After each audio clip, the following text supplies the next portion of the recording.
tertúlia. Muito boa tarde aí para todos. Hoje é 14 de novembro de 2009, sábado. O verbete é o 1386, 4 páginas, 44 elogias e 9 máximos. O tema é a associação didática. A especialidade é a comunicologia. A definição. A associação didática é a técnica da junção em bloco de termos ou expressões facilitadores da melhor compreensão e explicitação do conceito sob análise. A interatividade das ideias, a explicitação pedagógica das neoverpons, a expansão dos dicionários cerebrais pessoais, a exposição pedagógica das neo-ideias, a associação de ideias esclarecedores da TARES, a adequação da mensagem à bagagem cultural do ouvinte, a inspiração dos amparadores extrafísicos da função tarística. Na argumentologia, nós temos a taxologia com 10 categorias de associações didáticas no âmbito das expressões compostas da conscienciologia. Vale a pena ver isso para a pessoa entender bem o perímetro do universo que nós estamos estudando. A técnica da associação didática expande a compreensão e encaminha a consciência pesquisadora para as análises cosmovisiológicas das realidades e para-realidades do cosmos. Você emprega a técnica da associação didática em qual área de comunicação? Se a turma quiser aumentar alguma coisa, a trinomiologia, faltam só 3. Estou dando só a dica aqui mais simples. Agora a pergunta. Hoje de madrugada estava sonhando e no sonho consegui ficar mais desperto. Logo, estava ciente que estava projetado. Estava numa casa não identificada. Liberei energia para o lugar e mantive minha lucidez. Percebi que lá se encontrava uma tia com quem morei durante muitos anos e meu irmão que dividia essa tarefa comigo. Tentei entrar em contato com as pessoas ali presentes, exceto com minha tia e meu irmão. Assim abordei uma garotinha que estava na rua. Quando comecei a conversar com ela, subitamente voltei ao sono. Como posso saber se essas pessoas eram de fato minha tia e meu irmão? É válido um questionamento aos locais para saber onde estou? Até o momento sempre quis questionar alguma das consciências e não obtive ele. Olha, se tudo isso corresponde à sua realidade, você estava com lucidez, isso é só você insistir que você vai acabar vendo o que aconteceu. A propósito, só uma perguntinha. Sua tia e seu irmão já dessomaram? Eu não estou sabendo, né? Ele não falou nada. Isso aí é uma coisa para se estudar. Agora, deve insistir. As projeções acabam mostrando a realidade. Eu estou aqui com um e-mail que o nosso amigo está perguntando sobre os processos da ufologia que a gente estuda. Eu quero só dizer o seguinte. Nós temos centenas de livros sobre ufologia. Os maiores deles a gente tem tudo na holoteca. Quando você chegar aí, você olha e vê se tem algum que você não tenha, você pode trazer e enriquecer a bibliografia sobre ufologia. Outra coisa que eu queria falar com vocês, na votação da TV que tem aí, RPR, outras coisas, RPC, o ideal seria pedir para o pessoal votar também na duplicação da rodovia Medianeira Cascavel, porque todo mundo que sai de Foz via rodovia passa por lá. E muita gente está morrendo nessa estrada. Então isso aí seria bom ver. A rodovia que eles acham é fazer a duplicação Medianeira Cascavel, que é aquela parte braba que a gente passa quando vai a Cascavel, por exemplo. Então isso aí seria bom. A duplicação, e votar nisso, parece que tem isso na televisão, o lugar para votar, o que é que precisa. Nós falamos aí um dia desse, de modo que aqueles que estão votando, manda aí o voto aí para a televisão sobre a duplicação da rodovia Medianeira Cascavel. Tem muita gente morrendo lá. Agora, outra coisa que eu queria falar para vocês. Prisão. A religião, qualquer religião, ou seita, constitui para o religioso uma dupla prisão, uma prisão dupla. Primeiro, a tirania das lavagens cerebrais dos dogmas. Isso é o heteroassédio. E, segundo, a ignorância pessoal das prioridades da inteligência evolutiva. É o autoassédio, que é a ignorância da pessoa. Isso é o resumo da religião para mim, com a situação toda que tem por aí afora. É uma prisão dupla. Agora, eu queria mostrar aqui do livro do Sam Harris, esse que eu estou lendo aqui, que ele está falando do Estado Mundial. Entendeu? Só que tem que estar chamando de governo mundial. E outra coisa, tudo que eu falo ele está repetindo aqui. Até parece que ele me escutou. Entende? Ele fala sobre o governo mundial, de que outra forma uma guerra entre os Estados Unidos e a China poderá se tornar improvável quanto uma guerra entre os estados do Texas e Vermont. Estão muito longe até mesmo de pensar na possibilidade de um governo mundial, e mais longe ainda de criá-lo. Isso exigiria um grau de integração econômica, cultural e moral que talvez nunca chegaremos a alcançar. Quer dizer, ele acha que isso nunca vai acontecer na Terra. Eu não, eu acho que vai. E nesse sentido, a diversidade de nossas convicções religiosas constitui um grande obstáculo. Ele está certo, eu também sempre achei. É a religião que está prejudicando o governo mundial. Por isso que não tem. Agora, um governo mundial parece, de fato, estar muito longe de nós. Tão longe que talvez não consigamos sobreviver a essa viagem. Nessa vida não, mas noutra a gente vai conseguir. Sem o processo da CELIEX, ninguém vai entender o que é o governo mundial. Agora, o governo mundial dele é o Estado Mundial, que eu chamo. A situação é bem clara aqui, com a coisa toda. Agora, ele já está dando até uma dica. Ele acha que a ONU já devia de ter um braço militar que seja bem forte e bem financiado, juntamente com critérios claros para intervenções e um tribunal internacional que possa autorizá-lo. Na hora que precisa, vai o exército lá e toma conta. Esse é o governo mundial. Quer dizer, seria a polícia, o exército da Terra. Entendeu? Agora, veja, essa é uma das ideias básicas do Estado Mundial, até um certo ponto. Não é o ideal, mas é o menos pior. É o jeito. Agora, isso tudo a gente tem que estudar. Ele aqui, ele está descrevendo uma série de condições que são irretorquíveis. É um dos livros melhores escritos que eu li nesses últimos 50 anos, esse livro aqui. Muito bem escrito. Agora, tem gente que já viu isso também aqui. Que tem um camarada aqui que falou justamente isso. Será que precisamos de outro livro sobre o conflito entre fé e razão? Sim, se ele for tão bem escrito como esse livro, A Morte da Fé. Ele é muito bem escrito. Esse cara é terrível. Hein?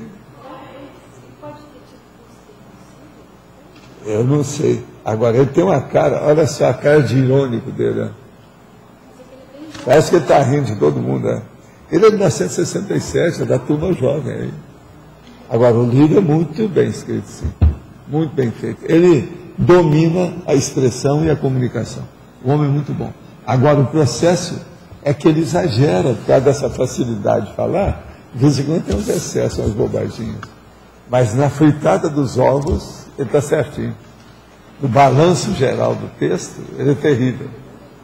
Vale a pena pensar nisso. Igual dessas ideias dele aí você está falando da morte da fé, né? Eu não estou ouvindo nada. Mas as ideias dele, que já são evoluídas, ele tem alguma coisa de curso intermissivo? Pode ter? Não, ele tem muita coisa que bate com as nossas ideias, inteiramente. Por exemplo, até as bobagens do Chomsky ele fala, que são as bobagens que eu também falo. E o Chomsky fala besteira. Agora, aqui ele está provando as besteiras dele. Entende? E daquela Arundhati Roy, ele também mete pau, porque essa aí é apaixonada pelo Chomsky. Ele acaba com ele. E está perfeito. A crítica é perfeita. Entende? Porque o Chomsky não estuda a intencionalidade. Ele só vê o povo que morre. Ele fala isso aí bem claro. Eu também sempre achei isso. Mas existe a possibilidade... Ele não vê. Outra coisa. Cosmoética é a mesma coisa que intencionalidade. É a intenção. Que esse livro já... E ele fala isso. Já estou lendo o livro na metade. Ele deve ter tido alguma influência extrafísica também para escrever essas coisas? Não, ele é uma pessoa genial. Matéria de comunicação. Sem dúvida. Não é bobo. É um dos maiores que eu já li. Agora, desse povo que combate religião, esse aí até agora, para mim, é o maior. Professor, que livro o senhor está falando e que autor? Sam Harris. Harris? O livro dele é o seguinte, A Morte da Fé. Eu já falei nesse livro aí, todo dia eu falo dele. Muita gente já está lendo. Você veja, o Arlindar já está lendo o livro. Você vê como é que é a situação? Ele comprou o livro, gastou dinheiro para comprar o livro. Ah, você comprou dois, né? Pois é. Não, o ideal seria eu distribuir esse livro aí. É que ele tem muita coisa que eu preciso da pessoa estudar com calma. Ele é para leitores mais, vamos dizer, densos, de mais expressão, de mais cosvisão para entender, porque ele faz muita metáfora, joga com as ideias, isso aí às vezes confunde a pessoa, em vez de ajudar. Agora, ele, que falta nele é numerologia, né? Não mostrou. Agora, ó, como é que é a numerologia correta mesmo, do ponto de vista matemático? Não é numerologia, você sabe, né? É a contagem. Essa que é a verdadeira numerologia. Entende? Contagem. Eu, por exemplo, dentro da minha tara de pesquisar tudo, a primeira coisa que aparece na minha cabeça é a contagem. Eu fico contando as coisas para ver como é, que é o mais fácil que tem, né? Isso é numeração. Entende? Agora, ele tem uma visão dessas coisas, pode ser. Valdo, eu vi também o seguinte, o que ele está falando do islamismo é incrível, porque no Alcorão tudo mas tem a olha, ver com... o que ele acaba com os Estados Unidos aí é uma loucura. É uns negócios que eu já falei lá e quase que me bateram. Mas veja, ele está escrevendo isso, e ele é americano. Então vale a pena. O que ele está falando aqui, por exemplo, sobre a religiosidade dos Estados Unidos, ele chega até a insinuar que os Estados Unidos estão caminhando para a teocracia. Você está entendendo? E, em parte, ele tem razão. Essa parte... Por exemplo, gente, só para vocês terem uma ideia, o líder da maioria na casa lá dos Estados Unidos, do governo federal, que é o Tom DeLay, ele atribuiu o massacre dos estudantes do colégio Columbine, no Colorado, ao fato de que as nossas escolas ensinam a teoria da evolução.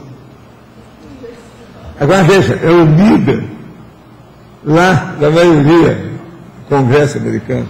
Agora aqui, e ele pergunta, é de se perguntar como uma declaração assim flagrantemente irracional não provoca uma censura imediata e a destituição do cargo desse cara. Quer dizer, está perfeito isso aqui. Agora, no fim, ele começa a falar, vou citar um longo trecho, pois as observações de Scalia, isso é outro cara, revelam o quanto estamos próximos de viver uma teocracia. Estados Unidos, eu sempre falei isso. Lá é um perigo. Agora, nós aqui imitamos muita coisa de lá. A situação toda é essa. Agora, o que se passa? Ele está falando mais aqui dos cristãos, mas ele está colocando os judeus dele no meio. Que muitos desses cristãos que tem, eles estão apoiando porque estão esperando que o Estado judaico vai caminhar lá para Jerusalém e vem a segunda vinda do Cristo e a destruição final dos judeus. Então que os cristãos, eles apoiam isso porque estão esperando isso aqui. Diz que nos Estados Unidos isso é voz corrente. Está falando aqui. Entendeu? Agora, com isso, está mostrando a realidade do negócio. E ele, só para chatear, ele fala assim, essa alega antecipação de um genocídio, que é dos cristãos, alega antecipação do genocídio. Eles querem muito bem, mas cheio de ironia, tudo quanto é lá. Eu não sei se ele fala... Esse cara aí, parente de um cara conhecido nosso, muito conhecido. Como é que é o nome dele? Esse conhecido... Voltaire. Voltaire. Esse é a cara de Voltaire. Tudo dos dois jeitos, agora com lucidez, opção de coisa. É um Voltaire atualizado e mais inteligente. Que os Estados Unidos foram colonizados por fanáticos religiosos que fugiram da Inglaterra. Os Father. É que ele deve ter falado isso. Outra, que lá tem muita escola que ensina ainda contra o evolucionismo da... Pois é, não, demais. Outra coisa, lá tem lugar só de que a Terra é plana até hoje. Não, nas escolas muitos são ensinados como lá é que um lugar fala, de fanático. contra a evolução. Agora, foi isso que eu falei em 1966, a última vez que eu discuti, que eles queriam que eu ficasse lá. Eu disse, eu não vou ficar aqui não tem liberdade. No Brasil tem muito mais liberdade. Eu vou para um país que eu nasci, um país da aventura e um país da banana, mas eu prefiro morar no Brasil do que aqui. Isso, ó, aquele monte de cientista, um monte de gente. E tinha vários amigos meus que eu devia muito favor, muitas fui obrigado a falar a verdade. Tinha gente que estava querendo me seduzir com tudo. Me deram até iate para rodar na China, com aquele negócio todo no Oriente Médio. Tudo isso. Queriam fazer uma festa para mim em Trinidad e Tobago. Eu cortei tudo a partir disso. O que ele fala é que o islamismo hoje ele está mais atrasado, inclusive matando gente como a Inquisição, né? Hoje, que é relativamente mais atrasado. Não, ele dá uma geral sobre o islamismo e está falando que o ideal seria, por exemplo, se acabasse o petróleo, vai ajudar o processo da terra, vai diminuir a guerra. Por quê? Ele tem toda a razão, isso aí é ideia de muitos autores e minha de muitos anos. O processo do Islã, por exemplo, e todos esses erros aí dos homens-bomba, essa situação toda, esse excesso de fanatismo islâmico, ele existe devido ao petróleo. Por quê? Quando eles começaram a jorrar o dinheiro do chão, quer dizer, a pegar o dinheiro do chão através do petróleo, o ouro negro, eles não têm mais que dar demonstração, satisfação do que eles estão fazendo para ninguém. Com isso, eles começaram a ficar pior do que a turma do século XIV. É o que ele está falando aí, o povo tudo fala isso há muito tempo. Então, o problema do Oriente Médio, na verdade, aquele Farid, por exemplo, aquele cara que vive escrevendo aí nas revistas aí e tal, ele quer defender essas coisas, mas não adianta, ele também está falando dele aí, Farid. Entendeu? Então, nós temos que pensar nisso. O petróleo, por exemplo, se desaparecesse, eles iam perder a força e ia melhorar. Por exemplo, o Irã tem essas loucuras todas por causa do petróleo. O Chad está fazendo tudo isso baseado em petróleo. Se o petróleo, a hora que diminuir, vão ver se não vai ter bomba nuclear antes de acabar o petróleo. Entende? Agora, o Brasil está entrando no petróleo. Se de ver o que eles vão fazer com isso aqui. Vamos supor que aqui ficasse nas frentes, por exemplo, de produção de petróleo. Vai dar uma força para o governo danada. Precisa de ver se vai piorar a corrupção do PT. Tudo isso tem que ver. Esse negócio de pré-sal, olha bem o que está acontecendo com os islâmicos. Tudo deu para trás. Olha a Arábia Saudita, olha a loucura que eles fazem. Tudo pirado. Tudo irracional. Agora, tudo por quê? Eles levam até as últimas consequências o problema religioso. Outra coisa que ele fala, um homem-bomba, ele explode tudo, aí vão os vizinhos daquele familiar, os familiares dele vão lá apoiar aquilo e aplaudir. Vão apoiar e arranjar mais gente para ser homem-bomba. Por quê? Todo mundo está sendo esperado por uma opção de jovens e virgens no paraíso. Agora, ele mesmo fala que começa pelo seguinte, eles vivem tapando o rosto das mulheres para não aparecer nada. E fala que o paraíso está cheio de orgia. Bom, olha só a contradição. A nossa turma. Aqui no caso do islamismo, ele é uma religião relativamente nova em comparação com as outras. E você acha que ele também vai passar por aquele período de reformas, ver os grandes reformadores por ele? O islamismo nada mais é igual ao protestantismo, é igual ao espiritismo. O que é a mesma coisa. Tudo é derivado do cristianismo. O que acontece no islamismo aconteceu no cristianismo, aconteceu em todas as outras religiões. Tudo é a mesma coisa. Só que elas passaram por Agora, o problema é o seguinte, que isso tudo está fazendo mal, em vez de fazer bem. Por isso que eu sempre condenei Allan Kardec. Allan Kardec, o maior erro dele foi fazer o livro da prece. Depois o livro Evangelho segundo o Espiritismo. Errou tudo. E ele foi o único que deixou coisas escritas. Ele acabou com o Espiritismo. O Maomé, ele foi o único que deixou coisas escritas no próprio punho. Isso piorou para ele, de certa forma, né? E outra coisa, a situação é precária. Você acha que virar reformistas... Se você for estudar o Maomé, E o que ele escreveu? E as interpretações, você só vê pirado, tudo quanto é lado. Está cheio de gente pirada. Agora veja, para isso mudar, é o que ele está falando, o Harris aqui está falando. Solução que nós temos. Como é que é? O mundo vai piorar? Vamos matar milhões para isso melhorar? Como é que fica? Agora, atualmente, uma das coisas mais sérias que está perigando a civilização nesse planeta é o islamismo. Pois é. É mais de 1 bilhão de pessoas. Mas essa é a minha dúvida. No extrafísico, acha que há planejamento de vir grandes reformadores para, pelo menos, tentar modernizar um pouco o islamismo?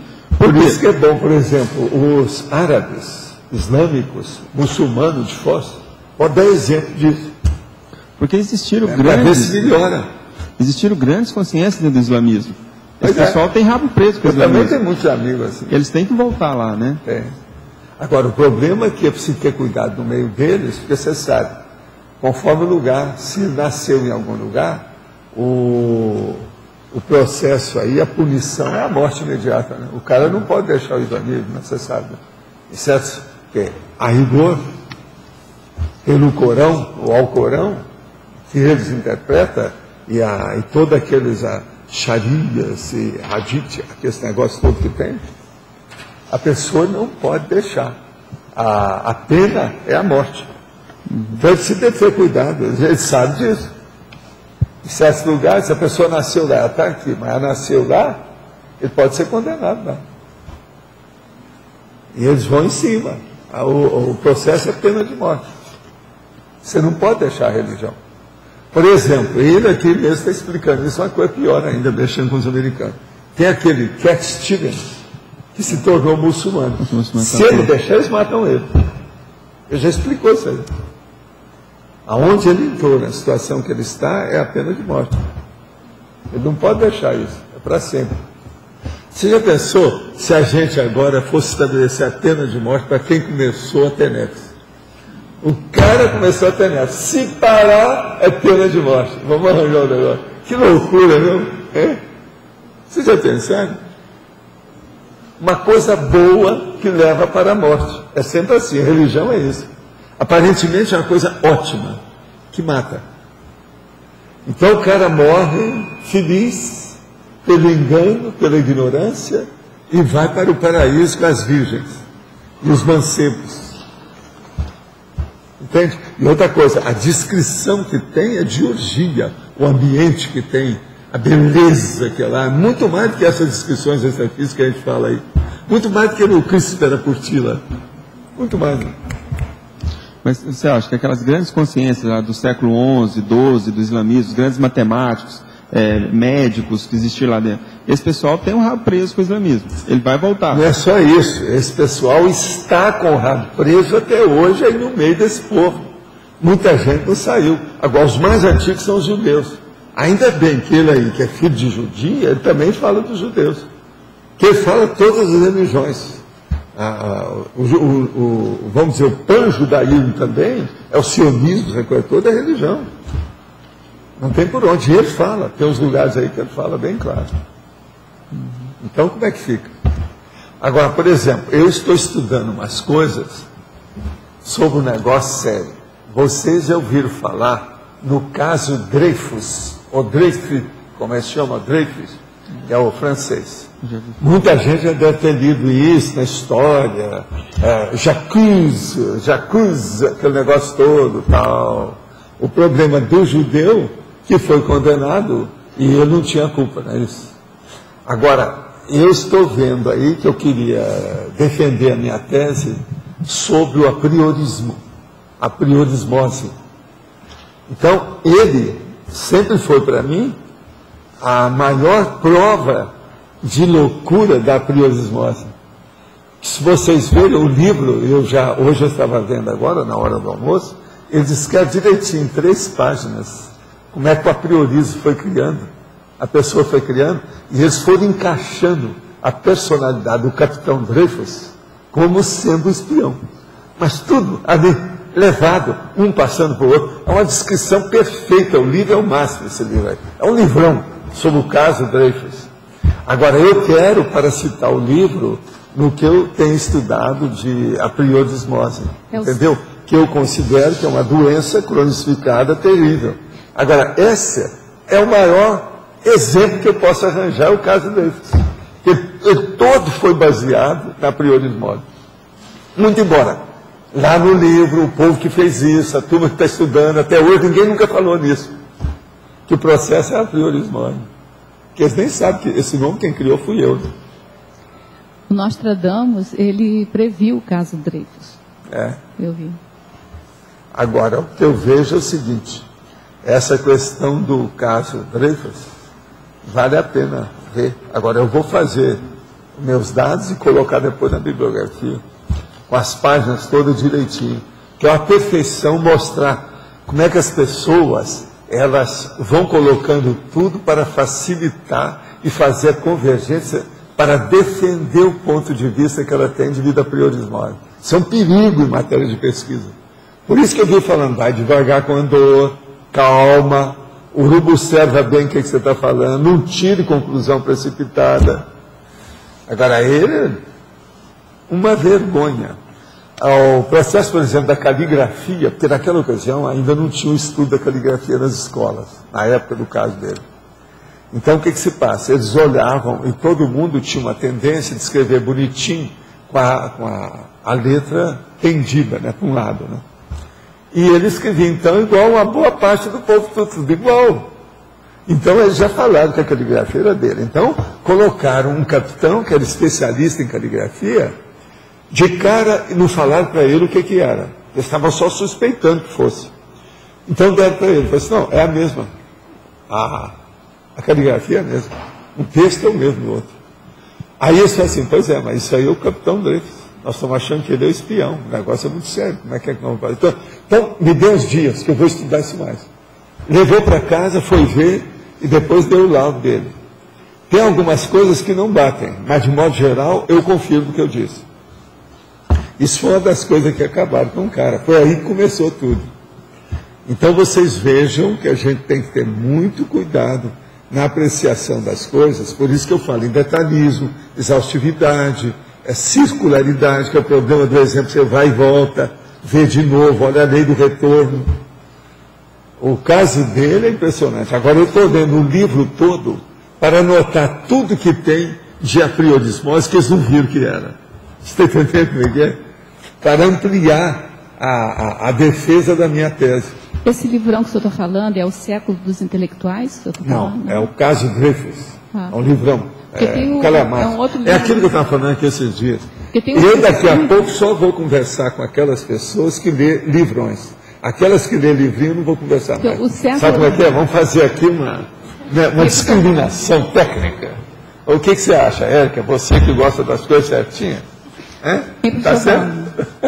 Esse livro, O Século dos Intelectuais, também é dessa grossura e é só sobre o caso Dreyfus também. Não, mas esse caso Dreyfus aí dele parece que é um do... Esse aí é o papa do negócio aí, mais sério. Eu tenho nada. Uma hora eu posso trazer o livro aí, eu vou falar para vocês. É que eu comecei a fazer as anotações, que o livro é grandão, e esse é o tipo de leitura que eu vou com calma, igual esses São Eres. Todos são livros escolhidos.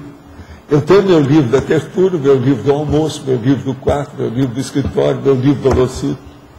São as minhas leituras. Tudo selecionado. Sabe como é que é? Cada um faz o que pode, esse é o meu estilo. Não estou pedindo para ninguém seguir isso, não, porque só doido pode seguir uma coisa dela. Tem que ser muito entregue ao processo da pesquisa, senão não chega lá.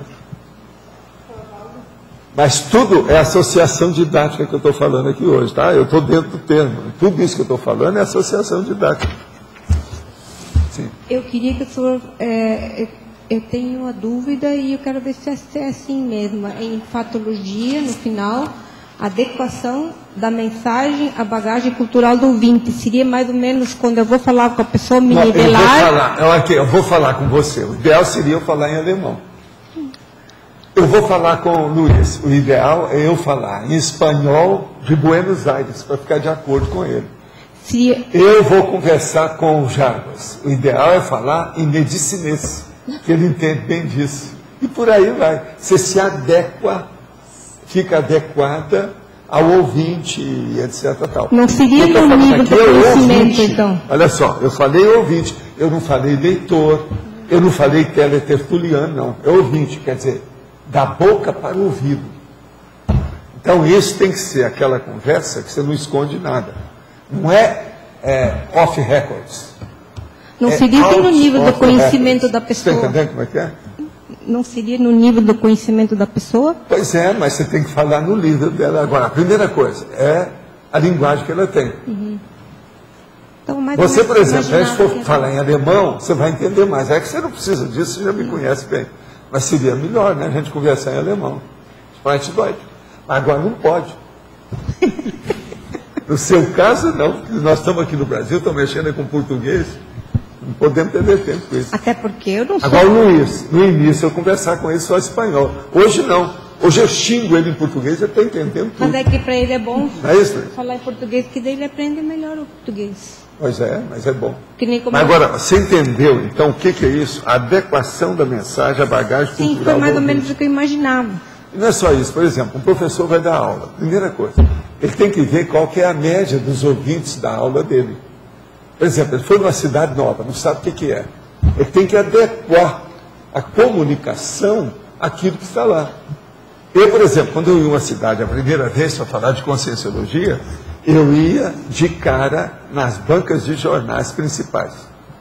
Se lá tinha aeroporto, você começava pelo aeroporto. Agora, depois, eu ia à Secretaria de Turismo.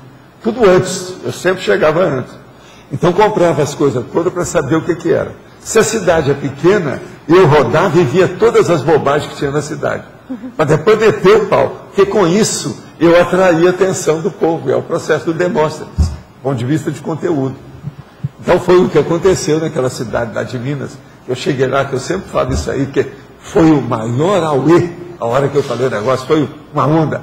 A hora que eu cheguei, eu falei assim, pois é, na rua tal, essa madrugada, quando eu saí, eu vi que tem lá uma big de uma antena parabólica enorme e tem uma bananeira no meio dela, que está saindo no meio das hastes da antena. Vem cá, isso é sempre assim, aqui tem muito lugar assim. E comecei a falar.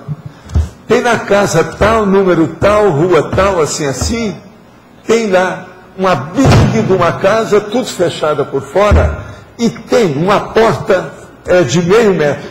E eu perguntei se aquilo ali é gente que mora. Eles falaram que é. Então eu te pergunto, como é que uma casa é feita com meio metro de porta? Por quê? O mais é janela, mas não tinha mais porta, não tinha portão. Então eu quero saber o que é isso. Agora, rodei a cidade toda, algumas horas de madrugada. Levantei de madrugada e fui de um tempo a outro assim, ó, que a cidade permitia. Com isso, eu falei assim, estou com a sua cidade na minha mão. Cuidado com o que você vai falar. Entendeu? Agora, com isso, eu consegui uma opção de coisa. Uma das coisas que eu consegui. Havia uma fábrica, presta atenção, que estava poluindo as pessoas e o ambiente. E o pior da história, quem me convidou para falar, e aonde eu ia falar, era no salão da fábrica. Eu aí falei assim, agora eu não sei como eu vou fazer, porque eu vi tudo, fui lá sondar, enfim, fiz um do Law and Order, detetive, etc., examinei tudo, não tinha jeito. Aí, o que eu fiz? No último dia, eu chamei o povo da fábrica, os meus amigos, o povo todo, e dirigi a madeira. Falei assim, ó, vocês têm que olhar isso aqui, que o negócio aqui é brabo. Isso aqui ó, vai começar a dar AIDS em todo mundo, por causa da promiscuidade que tem dos operários dessa fábrica. O problema é o seguinte, se vocês não têm, vocês já vão começar a ter uma porção de processo de pulmão aqui, devido ao ar que está poluído. O processo é terrível. Aí eu falei, não, Valdo, já tem. Tem o caso fulano, tem isso. Então, o que vocês estão esperando que vocês não falam isso? Eles mudaram a fábrica, devido à minha conversa. Está entendendo? Agora, tudo, eu só estive lá uma vez. Examinei tudo que eu pude, de cabo a rabo. Passei uns dias lá, menos de uma semana. Mas, era o jeito. Agora, falei na linguagem deles. Agora, é terrível é isso. Você está na casa que te convidou e você começa a meter o pau na casa que você está. Eu tive que usar a maior diplomacia da paróquia, que o negócio não foi fácil. Mas o que eu ia fazer?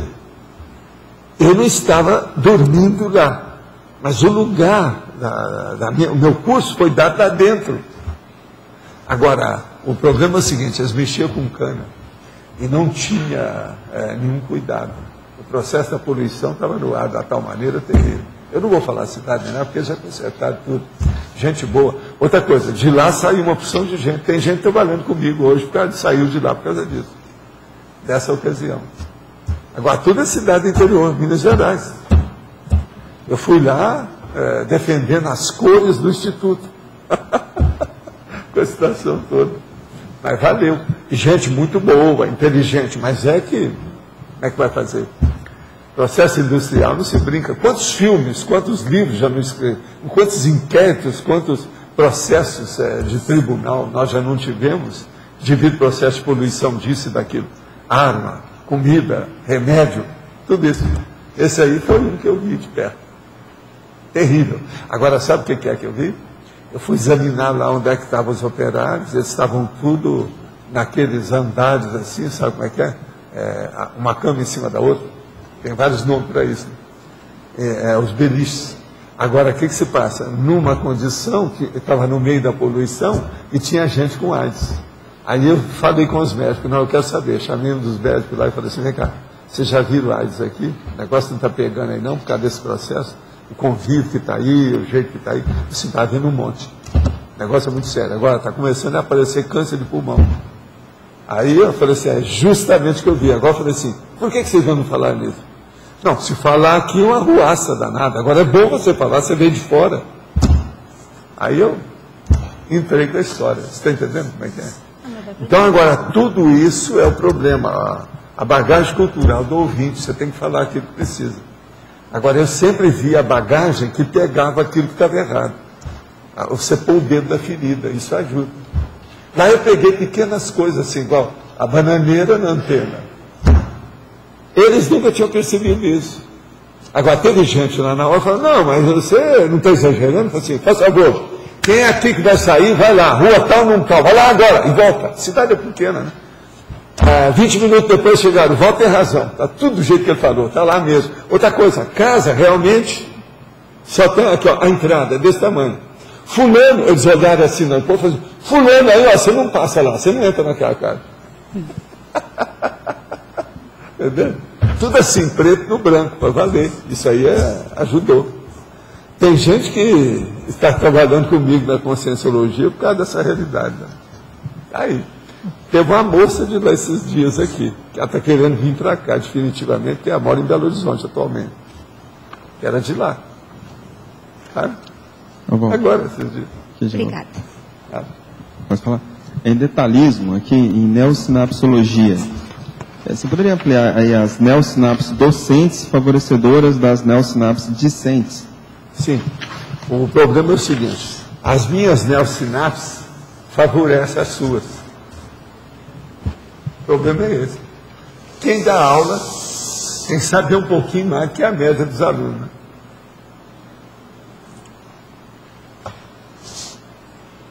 São neossinapses anteriores, que às vezes eu estou falando um tema que você ainda não leu.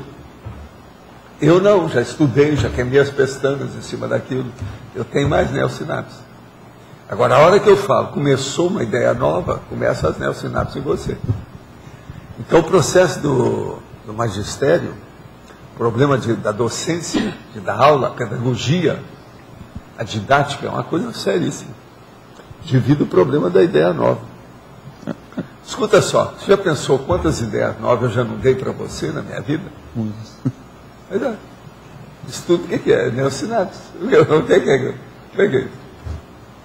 Eu estou falando com ele, porque ele é meu bisneto, você sabe como é que é. Sobrinho, neto. Eu achei que era mais a questão assim, quem dá aula tem mais facilidade de aprender.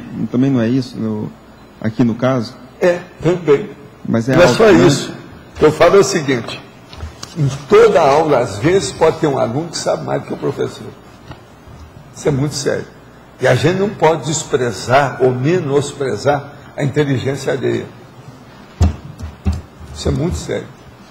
Agora, quem dá aula é o primeiro que aprende. Quem faz assistência é o primeiro a ser assistido. Quem pratica TENEPS é o primeiro assistido também da TENEPS. Então, vale a pena. Dar aula é uma das coisas mais inteligentes que a humanidade pode desenvolver. Eu falo isso desde pequeno e a minha mãe falava isso. Meu filho, uma das coisas mais inteligentes que pode fazer é o que eu faço, dar aula. Isso é uma coisa seríssima. Isso era a opinião dela, era a opinião de todos os professores lá, inclusive o meu amigo, né? De base espanhola lá, que me dava aula, o preceptor. Mas fala quem você quer. Podia dar uma analisada aqui no página 36, antagonismologia. Antagonismologia. O que você quer? A conotação, como sendo a propriedade de algum termo, designar um ou mais seres, dá a conhecer alguma coisa das qualidades do objeto, podendo ser considerada o sentido subjacente, às vezes de teor subjetivo, o qual certa palavra ou expressão apresenta paralelamente a expressão pela qual é empregada, sendo por isso o oposto ou o antagonismo da denotação. Aí a mesma palavra. Então a conotação seria, no caso, o contrário da denotação. É a mesma palavra que antagônico. Tem vários sentidos isso. Né? A pessoa tem que ler bem isso, que são 5 linhas. Tem que ler com calma para entender o que está aí. Não dá para explicitar mais do que isso. Eu fiz força. Então, mas não dá. É por causa do processo da conotação e denotação. É um termo que ele é antagônico, ele tem sentidos opostos. É isso. Agora, você tem algum exemplo assim destacado de alguma palavra assim nesse sentido? Tem uma opção, né? Tem muita palavra e muita coisa. Toda palavra, por exemplo, que tem uma acepção ambígua, ela está dentro do processo do antagonismo. Então é difícil falar. São milhares de palavras que tem assim. Toda aquela que tem uma aparente contradição, ela está nisso. É ambiguidade. Por isso que eu evito determinadas palavras. A palavra prostituída, por exemplo, é desse jeito. Aquela questão de doutrina é assim também. Pois é, a palavra doutrina, olha bem, doutrina, ela não presta. Isso já era. Não é o ideal. O melhor é evitar. Se uma coisa não presta, não presta mesmo. O melhor é deixar para lá. Vamos passar para outra. Em vez de doutrina, vamos usar alguma outra coisa. O corpus de ideia, princípios, uma coisa qualquer nesse sentido. Um dia desse a gente estava discutindo também lá na dinâmica a palavra indução. Indução. Ela, no fundo, indução a é indução neutra, é um perigo. A indução é um perigo, porque é hipnose. É prostituída também. Né? Pois é, mas um dos piores fatores que encaminham a consciência para a baratosfera é a indução. Agora, a indução na acepção de induzir negativamente. Porque ela... Porque tem a indução do processo matemático, a indução disso. Então, porque ela é, na verdade... É a dedução e você usar essa palavra por aí, todo mundo vai interpretar... Não pode, porque ela é mal interpretada. Mas, professor Valdo, o método dedutivo, a dedução, que é o método de prova da matemática, ele é um método dedutivo. A indução matemática eu sei, é dedutiva. Mas a indução e a dedução andam assim, ó. Mas a indução... Dizem que eles separaram ao nascer, são gêmeos. Que foram separados ao nascer. Não, mas a indução do método experimental, não, é um outro tipo de indução. Pois é, isso que a gente tem que explicitar. Mas não serve. A mesma coisa, doutrina. Na hora que vai falar um processo de doutrina, examinando a doutrina, às vezes tem um aspecto bom, mas a palavra está mal usada, não devia usar essa, tem que usar outra coisa. O melhor é falar o corpus, entende? Ideológico, uma coisa qualquer assim. Hoje eu falei uma outra que eu acho que está prostituída, que é comunismo. Comunismo, no fundo, é uma coisa boa. Comunismo já era, mas agora a gente tem que falar porque é o jeito do povo entender. Eu sei. Se você falar só em socialismo, só em fraternismo, isso não enche. Eu sei, mas no fundo ela é não boa. Enche o buraco de dente. O povo por aí interpreta, pensa naquelas ditaduras. Então, uma coisa séria mesmo, gente, são esses dados que nós estamos falando aqui, da associação didática. Agora, examina bem o que é que eu tenho na taxologia. Acoplador energético, agente retrocognitor, alcova blindada, distorção parapsíquica, guia cego, e rompimento psicossômico, porão consciencial, pré-mãe, princípio da descrença, subsede abdominal. Agora, ó, vamos pegar um aqui. Distorção parapsíquica. 2 pontos. A malinterpretação parapsíquica, a desinformação comunicativa, a farsa extrasensorial, a mistificação paraperceptiva, a deturpação parafenomenológica, o desvirtuamento anticosmoético, o antidiscernimento interassistencial. O que eu tive que combater essas coisas lá no movimento espírita não está no gibi. Mas o nome que eles usam mais lá eu não usei aqui. Lá é mistificação e farsa. Farsa mediúnica e mistificação. Entendeu? É o que acontece mais, é a distorção parapsíquica. Agora, por aqui, a gente pode ter uma ideia do que nós estamos falando nesse processo da associação didática, que é a comunicação. Sim. Nesse item de distorção parapsíquica, você podia dar um exemplo? Nesse item de distorção parapsíquica, sim, você podia dar um exemplo desse último, o antidiscernimento interassistencial? Sim, é o antidiscernimento. Você podia dar um exemplo de antidiscernimento? Hein? Um exemplo. Um exemplo? É. Uma pessoa, por exemplo, ela vai fazer uma escola e coloca o nome da religião dela. Ou se não, vai criar uma associação de ciência e põe, classifica, coloca um adjetivo na associação. Então, por exemplo, Associação Científica Católica, não existe isso. Ciência para o mundo inteiro, você não pode. O catolicismo não pode entrar nunca na ciência, nunca vai ser. É impossível. É a dogmática. A ciência não pode ter dogma. Você entendeu? Então, por exemplo, ginásio qualquer coisa católico. Está tudo errado. O regime é... Curitiba, não tem um hospital de medicina? É espírita? Espírita, pois é. Eu mesmo combati isso na ocasião. Até hoje. Outra coisa, eu estive lá. Não faz muito tempo que eu fui lá para mostrar para eles que eles queriam saber como é que faz o diagnóstico clarividente. A Marina esteve lá comigo. Ela não está aí, né? Parece que o Djalma também estava lá na ocasião. Inclusive, eles estiveram aqui convidando para a gente fazer parte com eles, né? Foi. Levar assim, eu conheço o povo, eu vi isso quando fundaram vários desses hospitais. Agora, eu era contra. Não pode fazer uma coisa com um termo desse jeito. Isso é contra, porque o Estado é laico. Não pode ter religião nisso. Uma escola, por exemplo, se colocou religião no nome, já está tudo errado. Agora, eles estão permitindo isso aí por causa do governo Lula, que se vende para todo mundo. Tem também a junção do espiritismo com o militarismo, que tinha lá no centro. Tinha a cruzada dos militares espíritas, eu sei disso. Agora, veja, eu falava com eles, olha, vocês são incoerentes com todo mundo. Cruzada dos militares espíritas. Agora, só a palavra cruzada já vai tudo quanto é islâmico. Eu explicava isso tudo. Outra coisa, eu conheci vários generais desse povo, tudo que falava que era espírita. Você sabe, a gente liderava o movimento, né? Eu tive contato com todo mundo que tinha no Brasil e no exterior. Valdo, nesse caso dos hospitais espíritas, o que seria então o melhor se os espíritas quiserem fazer um hospital? Fazer um hospital para todo mundo, mas não colocar nada disso. Aqui no Brasil não, todo hospital já põe Nossa Senhora não sei de quê, santo não sei o quê, tudo isso tudo é errado. O hospital vai fazer assistência para todo mundo, braços abertos para a humanidade.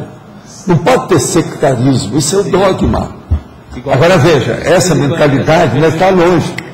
Quando tiver o Estado Mundial, essas coisas não podem permanecer, não vão existir. Agora falta maturidade do povo para entender isso. Entendi. Eu tinha outra pergunta dessa taxologia, que é o número 8, a pré-mãe. O que tem? Pré-mãe.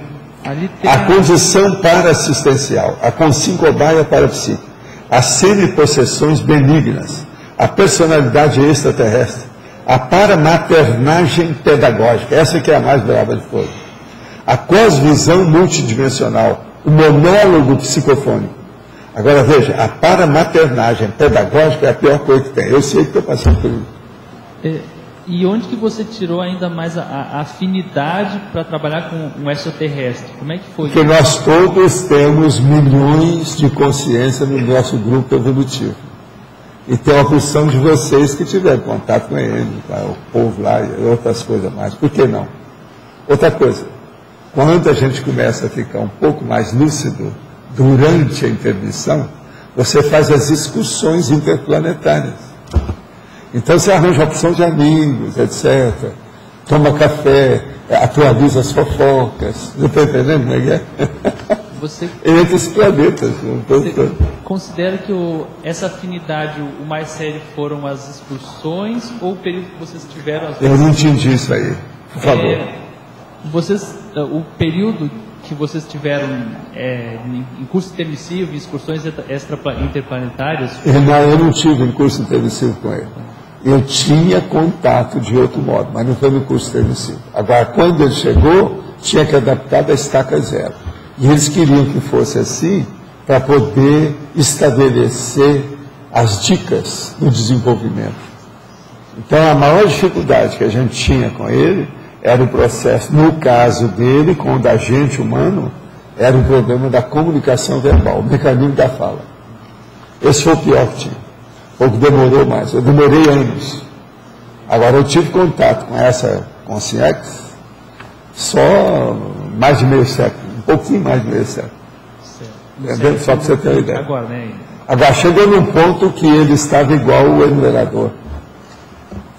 Uma vez eu falei que o enumerador poderia servir de amigo para ele, poderia acertar as coisas do mesmo jeito que eu fiz. Como assim? Ele estava... Ele estava tudo mais ou menos do mesmo nível. Tipo assim, gente de casa. O período que vocês tiveram, por exemplo, em outro planeta, isso significa muito? Não, no caso aí eles nem queriam que fosse assim. Eles queriam que fosse bem diferente para estabelecer as coordenadas daquilo que precisa nesse planeta. Entendi. Que é uma das coisas que não foram feitas aqui para valer do ponto de vista prático. E eu penso que isso não vai acontecer muitas vezes. Eu já desconfiava disso com algumas pessoas que eu vi, mas eu não consegui constatar nenhuma. Agora, porque eu queria saber, ver se melhorava a minha condição. Claro. Agora, uma coisa que foi muito boa é o seguinte: tudo quanto é tipo de consciência boa apareceu para ajudar, porque eles ficavam com pena da gente, dele e de mim. De serenão até desperto extrafísico, um monte de gente apareceu. Uma das coisas que eu recebi mais assistência foi o processo da pré-mãe. Você sentiu alguma supervisão? Porque é tudo novo. Você não tinha onde pegar para seguir um precedente, um exemplo, uma condição. Chegou a ter alguma supervisão mais direta de consciência livre também? Essas experiências que você teve mental sul? Não é bem isso, né? Mas a turma, por exemplo, eles socorreram muita gente e muita coisa. E outra coisa, eu notava o seguinte: aquele negócio que eu falo da pessoa que chega uma consciência, que eu vejo, depois chega uma segunda, chega uma terceira. E eu vejo as dimensões que os outros que estão aqui perto não veem. Então eu via isso com ele. Então, por exemplo, eu soltava meu corpo para ele. Ele tomava conta, saía andando. E eu ali de olho. Ficando tipo assim, que eu falo aqui, o monólogo psicofônico. Você sabe o que é monólogo psicofônico? Sim. Então, mais ou menos isso. Então eu percebia nessa hora que tinha consciência muito séria, observando tudo que nós estávamos fazendo e segurando a vara. E eu vi algumas vezes que a gente estava tudo encapsulado, eu e ele. Então isso ajudou demais. Eu penso que se não fosse isso, a gente não teria feito nada assim com êxito.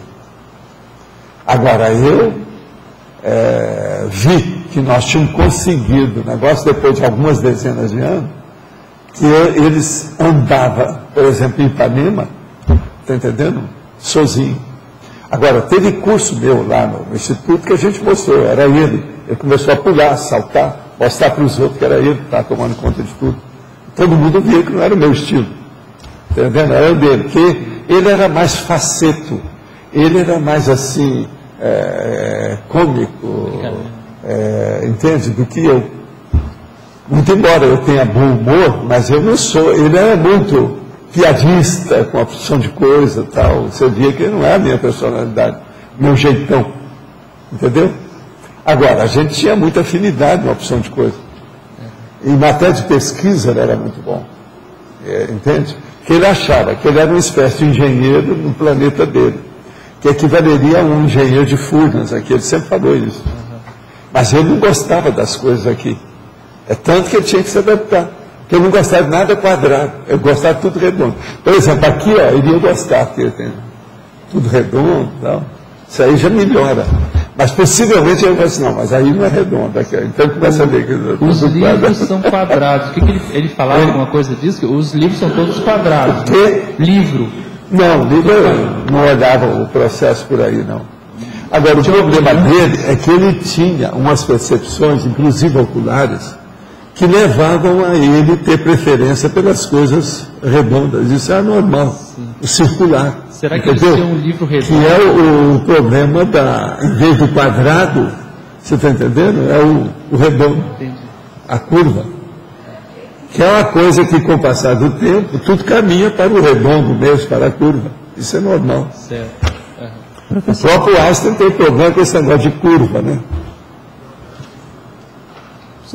Professor, aqui eu queria compreender um pouquinho o processo das especialidades. Queria saber se, quando o senhor tem uma nova ideia, chega primeiro a ideia, chega o verbete, chega a especialidade, como é a concepção dessas ideias e a fixação, a fatura, o desenvolvimento de uma especialidade? O caso é o seguinte, eu tenho um certo background, uma bagagem de conhecimento das realidades extrafísicas. Isso você já deve ter visto que é inegável. Então, o que eu falo aqui tem que juntar um monte de livro, e mesmo assim tem uma opção de livro que não fala nada do que eu estou escrevendo. As coisas são totalmente novas. Por isso que tem tanto neologismo também. Mas, a partir disso, então, eu, desde os 14 anos e até antes, comecei a fazer as anotações para ver o que eu podia falar o dia que fosse explicitar o problema da consciência, da personalidade. Então, isso tudo eu fui, vamos dizer, amontoando minha bagagem de conhecimento. Ao passo que eu vou desenvolvendo a ideia e relatando aquilo que interessa, essas ideias vêm a furo, elas vêm à tona, elas se salientam. Eu então fico comparando. Aí começa a aparecer uma ideia junto com a outra, que é o processo da dissociação, aparece a terceira que escapou. Então essa técnica, que é a técnica que eu uso há muito tempo e que o enumerador também usa. Com isso você vai descobrindo as nuances que escaparam das suas abordagens. Entendeu como é que é? Agora, por exemplo, eu tenho trabalhado muito ultimamente com o processo de parapsiquismo, para ver as nuances. Então, essa última agora que eu escrevi é justamente isso. A agudização do autoparapsiquismo. Agudização. Então, por que isso? De que modo que é? Isso aí não tem livro nenhum desses. Nada aí que eles estão falando, do jeito que eu estou escrevendo lá, não tem. Agora, o que é? Eu já assinalei 10 ocorrências básicas com ou vamos dizer assim, outros itens que saem disso sobre esse assunto. São fatores que ajudam a agudização. Tem coisa que a gente vem falando há muito tempo. Por exemplo, chega aí e eles fazem um extrapolacionismo promovido pelo amparador para você, um extrapolacionismo parapsíquico, isso ajuda a agudização. Mas esse está na cara, né? Agora tem que ver, são as nuances daquilo que não tem. Agora, por exemplo, uma outra coisa que eu descobri, isso há muito tempo, e agora eu fiz experiência semana passada para ver isso. Quando você começa a ter agudização do processo extrafísico, então veja, as suas parapercepções começam a transbordar sobre as percepções humanas, isso afeta a sua vida do dia a dia. É o que aconteceu comigo com o estado da descoincidência vídeo, que eu passei assim 6 meses. Agora não é isso. Por exemplo, esses dias, o negócio começou a ficar muito agudo comigo, e eu deixei de dormir. Vocês sabem que eu fui fazer experiência disso há muitos anos. Então o meu negócio era o seguinte, era passar no mínimo 48 horas sem perder minha lucidez em 1 minuto. Eu então dormia, colocava o corpo a dormir 8 horas, durante 2 dias eu deixei ele dormir 8 horas. E eu ficava em projeção lúcida o tempo todo por mim. Sem doença, sem nada, tudo pela minha cabeça. Aí eu falei assim, eu já posso ter projeção de consciência contínua quando eu quiser. Mas aí o amparador falou assim, agora não pensa nisso, você já provou o negócio, você já sabe o nível que está, você já entende. Mas agora, por exemplo, agora esses dias houve uma agudização do processo, a hora que eu trabalhei com os 4 mega assediadores aí, inclusive a tal mulher, aquilo, eu fiquei um pouco já meio desconcedido com o processo todo, e eu passei 2 dias agora que eu não dormi no meu normal. O meu normal, eu faço força para dormir pelo menos 6 horas. Pelo menos eu deito e durmo quando eu quero. E isso só para equilibrar o corpo. Mas agora não. Teve uma noite dessa eu dormi 4 horas, a outra eu dormi 3. E olha aqui, ó. Eu não tenho novidade. Não. Vocês notaram alguma diferença em mim? Eu estou diferente? Isso já faz quase uma semana. Desde o dia que eu falei aqui, desde o dia do apagão. O negócio começou tudo, foi na madrugada do apagão. Entendeu? Então você veja, isso aí é uma boba para tirar partido, proveito para desenvolver o processo da agudização que estava nos meus dados lá para desenvolver. Agora, essa, por exemplo, vamos dizer, a falta do sono, você está entendendo? Isso é sério. Então, isso afeta o processo de parapsiquismo, afeta o cérebro, que a gente não sabe como é que é isso, precisava de ver agora na neurociência quais são as sinapses, a situação toda, a área cerebral, cortical, que isso aí influi, que é a descoincidência. O dia que descobrir isso, nós já vamos ver aonde que começa o processo da projeção. Pode ser que seja junto da medula oblongata, que é o que eu falo lá no Projeciologia. Pode ser que seja. Agora, eu procurei ver na minha cabeça, as coisas todas, não vi nada. Nada demais. Uma outra coisa, esses dias eu fiz aquele exame, que eles injetaram coisa aqui na minha veia, etc e tal, e falaram assim, ó, você vai ter aí uma opção de coisa. Aí eu comecei a sentir a menopausa da mulher, o fogacho, aquele negócio todo igual a mulher. Você está entendendo? Mas olha, nada disso afetou nada. Não tem nada que ver uma coisa com outra. Agora, que hoje eu estou me sentindo mais no normal. Eu estou bem o Valdo. Você está entendendo? Porque eu estava assim, um transvaldo. Entende? O metavaldo. Tinha algo a mais, o plus-valdo. Tinha uma coisa a mais. Agora, hoje eu estou me sentindo que eu estou começando a pôr os pés no chão. Isso é igualzinho o cara que está fora de forma e vai andar na esteira aeróbica. Depois que ele anda lá meia hora, 1 hora, ele sai, parece que está nas nuvens. Isso é típico da ideia do que é a descoincidência viva. Entende? Agora, comigo, eu já sou veterano, nessas coisas não ocorrem com facilidade, não. Mas eu vejo que está ocorrendo, eu já sei. Então eu já fico olhando os processos de energia, as coisas que tem. E outra coisa, eu começo a ter mais prospecção das pessoas. Isso é perigoso. Já tem que abrir o olho. Professor, perigoso. Agora, só para completar a ideia, então, por exemplo, porque eu vejo que às vezes o senhor afina, por exemplo, o processo da manossomatologia, né? Tem ali 2 verbetes. Esses 2 verbetes poderiam estar dentro de somatologia ou dentro de intrafisicologia, mas o senhor abriu e criou uma área específica. Agora eu falei de mano, de olhos, uma opção de coisa, né? Sim. Agora, ali tem muito mais coisa para estudar nisso aí.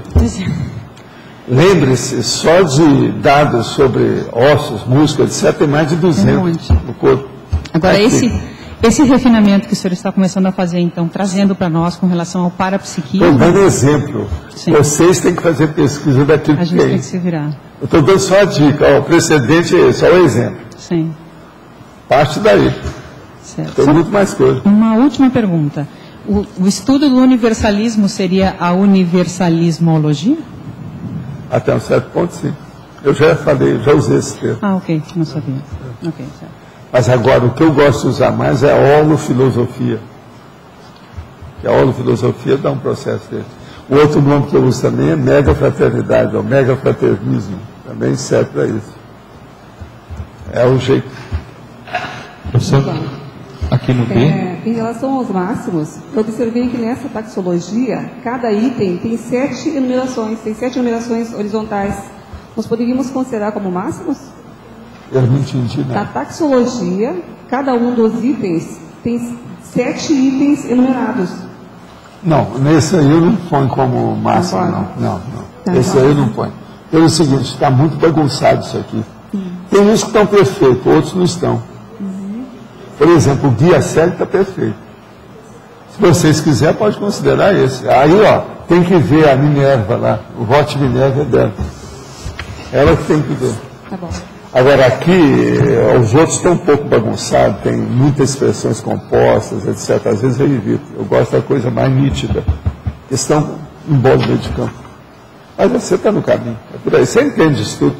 Você tem ajudado demais a Rosa. Eu tenho recebido lá o negócio, veio os nomes de vocês todas lá. Entendeu?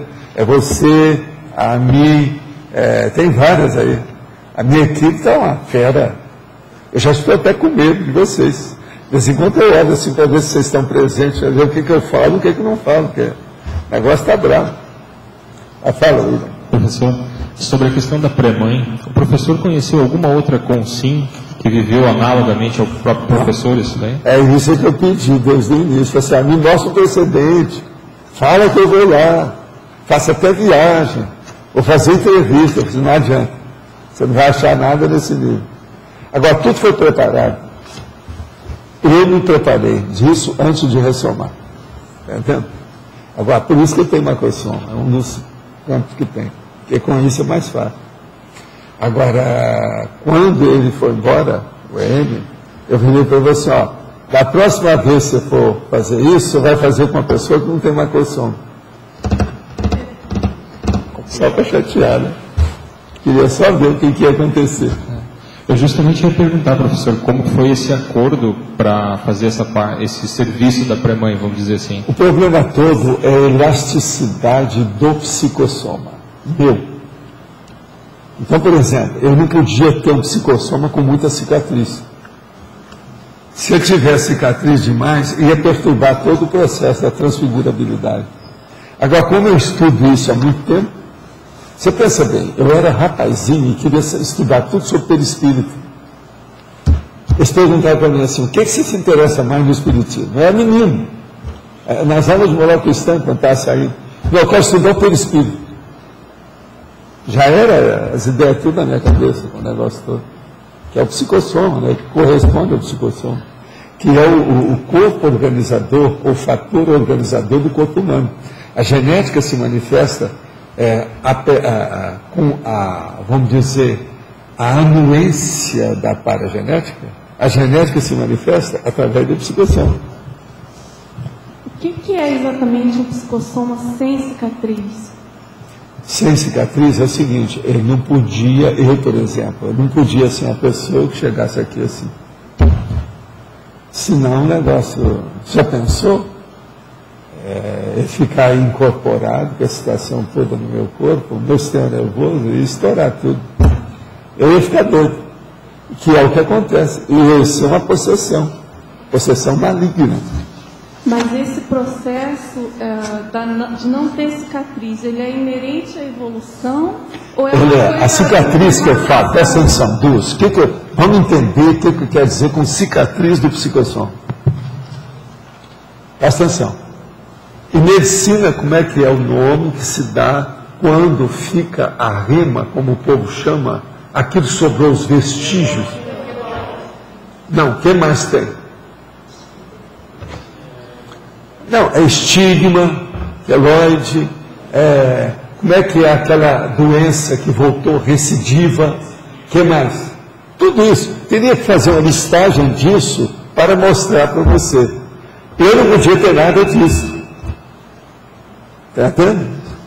Agora, o macrosoma, devido ao processo da regeneração, era a mão na roda que precisava. Agora, você há de ver depois eu explicar isso para o EM fora do corpo. Juntou aquele monte de gente que queria saber o que é. Você sabe que eu dei palestra, né, fora do corpo, baseado nisso. Eu chegava lá e falava o que eu senti, depois ele vinha e falava o que ele sentiu. Para o povo entender o que era. Nós aparecemos lá no pandeiro uma vez. Exposto tudo, publicamente. Então, isso é que é consim cobaia. professor acha que isso pode ser uma técnica ou tendência dentro da reurbesis para trazer as consequências de outro planeta? Mas é lógico que foi. O que você está pensando? A tendência vai acontecer mais daqui para frente? É lógico. Estuda para tirar proveito. Eles usaram. Vocês lembram? Eu falei uma coisa que é relativa a isso, só que tem que ir lá na hora, eu não expus. Vocês olham que lá no meu livro, Projeções da Consciência, eu falo que o tal mal chegava e fala assim, sai, entra, sai. Aquilo tudo era para mostrar o processo. O Heleno já estava comigo, ó. A gente já sabia de tudo. Agora, uma coisa que era boa nele, é que lá, com o corpo dele e todas aquelas, vamos dizer, os gadgets, todos aqueles aperfeiçoamentos que a gente não tem aqui, ele tinha também o processo de ectoplasmia. Isso então casou com a minha situação. Isso ajudou demais. Agora, nós tivemos muita gente. Quem nos ajudou mais foi o Tal Mal, que era esse chinês que era especializado em energia. Esse ajudou nós todos. Agora, com o passar do tempo, até a minha mãe, depois que ela dessomou, ela ajudou muito a Amy. Minha mãe. Você está entendendo? Devido às coisas que ela fazia, a situação toda dela, por causa do processo passado, artista, né, com aquelas coisas todas. Isso tudo ajudou muito. Aqui. Você tem conhecimento, desculpa, também errou. Você tem conhecimento de algum outro caso na história humana? Não. Já aconteceu desse acontecimento? Não.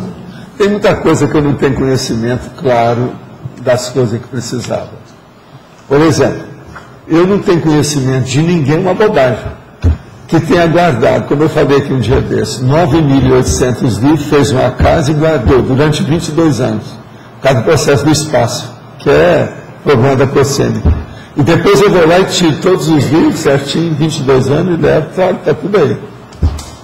Quer dizer, são as bobagens da vida da gente que você faz. Eu ainda não vi isso em biografia nenhuma. Vocês já viram alguma coisa nesse sentido?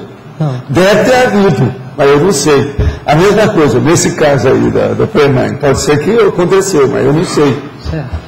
É igualzinho o caso da Conscienciologia. Por exemplo, a Conscienciologia, do jeito que está hoje, depois de algumas dezenas de anos, com todas as ideias novas, os neologismos, tudo isso, você lembra de algum fato que fizeram isso na história humana? Eu também não lembro. É o que eu tenho que perguntar. Vê se vocês arranjarem, me falem. Não adianta estudar enciclopédia, estudar o iluminismo, a renascença. Não tem nada igual isso que nós estamos fazendo aqui. Agora, lembre-se, nós estamos na era da comunicação. Quer dizer, eu deito, estou de braçada, estou com muito mais folga do que esse povo todo. Nós temos hoje muito mais possibilidade de fazer isso. Amanhã vai ter as pessoas que vão fazer muito melhor do que isso. Só uma outra pergunta. Você tem alguma perspectiva de quando é que o Henrique vai aparecer por aqui?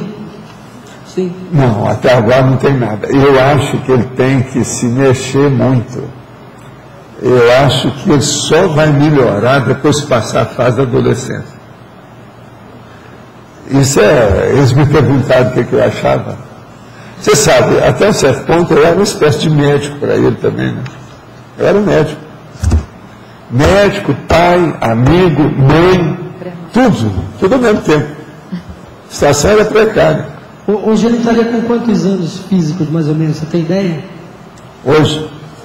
Não, exatinho não tem não. Preciso fazer o cálculo lá. Hein? Foi mais ou menos 95.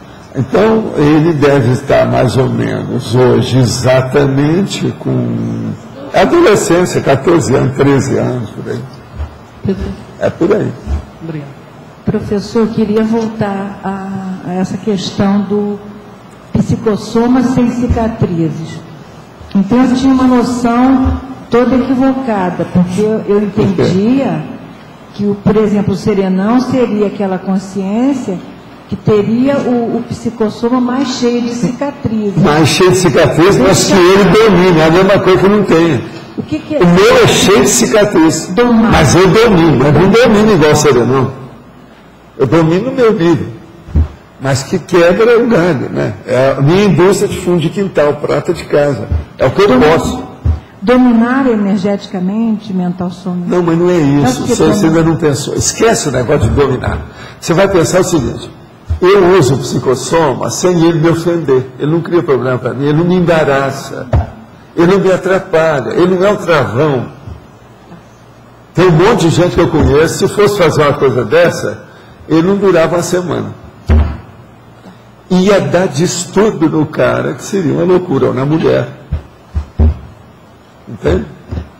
O caso meu com ele foi muito bom também, porque eu era homem. E ele também, durante as últimas vidas dele lá com o negócio todo, ele foi homem. Então o problema do gênero, isso nos ajudou em parte. E a coisa boa também era o temperamento dele aberto, que aquilo também ajudava muito, né? De comunicação, extrovertido e tal. Você já pensou, Malu, se o EM fosse um cara sisudo, austero, brabão? Eu estava perdido. Aí eu mandei para a rua. Rua! Cai fora daqui, não dá, né? Isso porque não ia encaixar com o meu temperamento, meu modo de ser, a situação não dá. O senhor ainda há pouco falou que foi interessante os dois serem gênero masculino. Masculino. E por que o senhor colocou pré-mãe e não pré-pai? É que eu fui a pré-mãe. Aqui, pai não pare ninguém e nem dá o corpo para ninguém. É só mãe, é pré-mãe. Eu fui a mãe dele, eu fui a primeira mãe dele. Antes da mãe dele, lá na Finlândia, eu sou a mãe. Pois é, quando eu dessomar, eu vou lá para ver quem é que foi a mãe dele. Então, colega, como é que vai? Então, que melhor. Barriga de aluguel. Eu fui barriga de aluguel, isso é físico. Até um certo ponto é isso. Mas agora veja, isso tudo foi estudado com muito critério cosmoético dentro da história. Tanto que eu nunca tive um acidente de percurso muito sério por causa do processo do EM. Com tudo que aconteceu na minha vida, as coisas todas, não tive nada a ver com isso. Isso é uma coisa seríssima a gente pensar. Vocês têm que lembrar, quando eu tive o acidente, ele já estava na minha vida. E ele não teve nada a ver com o tempo. Pelo contrário, ele ficou em palpos de aranha ali e aguardando o stand-by para ver o que ia dar. Walter, e quando que ele chegou? Você percebeu que ia começar o processo de pré-mãe? Não, eu comecei a ver devido aos processos nossos. Isso tudo começou lá em Uberaba. Entende? Desde a época da Casa de Cinza. Cada meus processos de efeito físico. Você tinha quantos anos quando ele chegou? Ou tão mal, né? Quando o tão mal chegou, eu falei assim, então já vamos começar. O processo vai começar. Você já sabia que ia ter isso? Já. Eu tinha umas ideias da história toda. Agora, veja, uma coisa que eu pensava que era uma ilusão, eu pensei que eram várias pessoas. Que eu podia entrar em contato, que nós íamos fazer um clube, né? Um grupo, a equipe técnica. Aí eu falei assim, não, Walter, é só você, não deu. Agora eu falei assim, vem cá, mas nas minhas lembranças, não tinha mais um caso, pelo menos, que eu lembro que tinha um negócio, que era um caso de uma mulher. Eu falei assim, mas não deu certo. Quer dizer, não teve plano B, eles não fizeram. Existiria uma outra pré-mãe? Não, eu estava pensando num processo meu que eu lembrava que parece que tinha isso, mas você sabe, eu estou aqui, né? Eu não sou como Concierge, então eu só sondei. Eu falei assim, havia alguma coisa, mas eles cancelaram. É um negócio de cancelar, né? Cancelar a missão. Então passou para outra, 007. Sabe como é que é? Professor, o senhor disse que o EM ia melhorar a partir da adolescência. Melhorar a meu ver, eu acho isso. Da lucidez dele? Não, ele toma conta do corpo e dessa vida, bem. Eu estou falando, tomar conta bem. Porque um monte desse povo dele lá está renascendo aí. Mas, ó... Fica cheio de alteração. Sei lá o que não tem, né? Deve estar cheio de processo. E eles vão falar, isso é a sua paragenética. Só que tem gente que falar, a paragenética é extraterrestre. Valdo, aqui. Agora, vocês vejam, o meu estudo da ufologia tinha sua razão de ser. Cada extraterrestrialidade do problema. Você está entendendo? Eu me interessei por isso em 1947, quando eles começaram a falar sobre o fufu, o disco voador, aquela coisa toda. Que tipo de problema ele pode ter tido até esse período? No caso dele, ele pode ter problema pulmonar, que os negócios dele tudo eram maiores e eu não sei como é que é a situação. Então, mas ele arranjou pai e mãe, que são tudo grandões, já é de propósito. Uma outra coisa que ele vai ter problema é preciso saber como é que são os olhos dele, o que é que vai dar. Porque os olhos dele não conjuminam com os nossos. Então ele tem que se adaptar com aquilo. Nessa adaptação, pode ser que ele vai ter astigmatismo, alguma coisa nesse sentido, você está entendendo como é que é? Uma outra coisa, dependendo do corpo que ele tem, ele vai se sentir muito bem no corpo, em relação com o corpo que ele tinha. Porque o pai e a mãe são fortões, ele deve estar, entendeu? Bem fortão. Isso vai dar muita liberdade de ação para ele. É preciso ter cuidado, porque senão ele vai entrar na rismania. Tem essas coisas todas. Antes dele ir para lá, eles me pediram para dar uma geral para ele.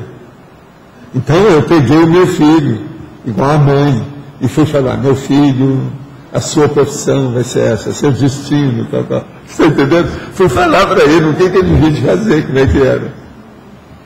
Agora, ó, teve gente, quando nós começamos com o Instituto, que começou a falar desse negócio, que eu falava de pré-mãe, começaram a rir de mim. Eu falei assim: não, é muito fácil.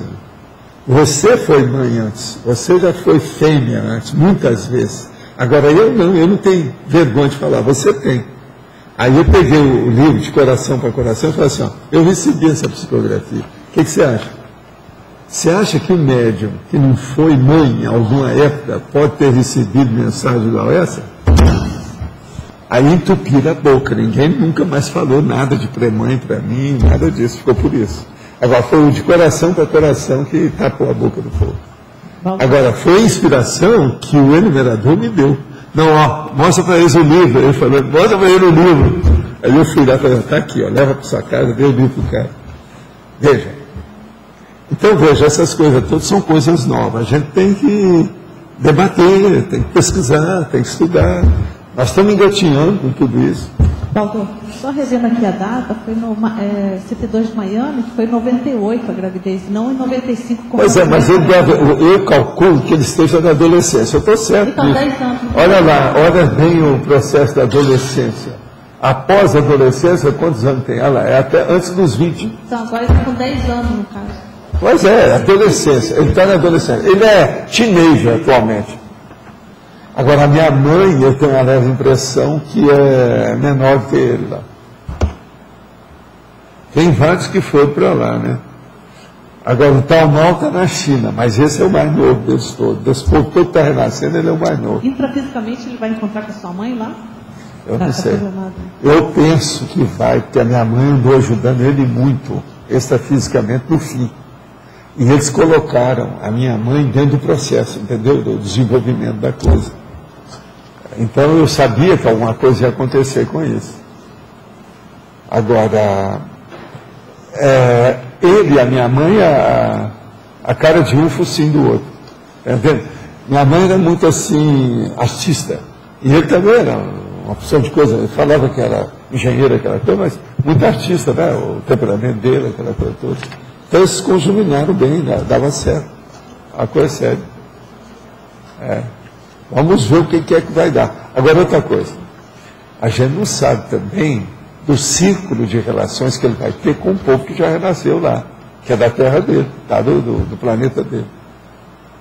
Inclusive tem aquela mulher com o filho que eu vi e mais outros que eu vi durante uma temporada. Esse povo deve falar.